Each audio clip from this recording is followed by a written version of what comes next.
For more of the thinking inside the White House during this pandemic, we want to turn to Phil Rucker. He is the White House bureau chief for the Washington Post, as well as an NBC News contributor. Phil, good morning. Nice to see you. I hope you are staying safe and healthy. As you and I have both witnessed, there has been a lot of mixed messaging so far from this White House, the most recent coming from masks. Within the White House and within the president's circle, are the concerns that the president may be undermining the administration's own response to this crisis?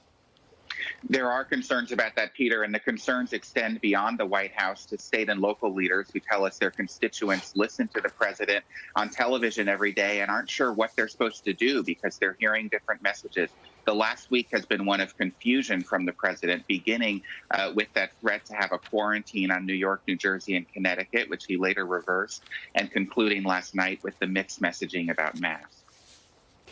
I want to ask you about the critical issue of supplies, Phil, because as you and I know, we've been tracking this. A lot of governors saying they still don't have the supplies that they need. The president, his son-in-law, Jared Kushner, have in some cases said, look, governors should have done a better job at stocking up in the first place. Take us inside the conversations, if you would. How does the administration and the president see their role right now in terms of helping the states to get those supplies?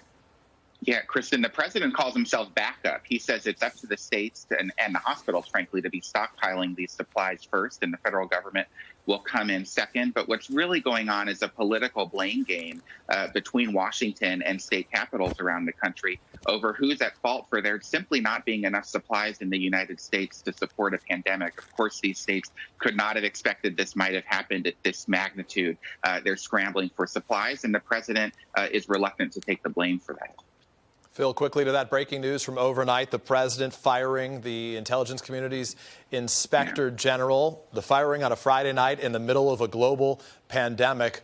What is the impact of that announcement?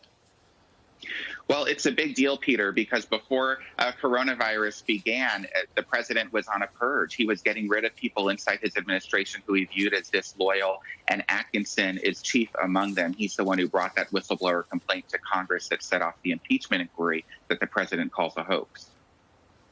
Philip Rucker helping us out this morning with all things inside the White House. Phil, nice to see you. Thank you. You too. Thank you.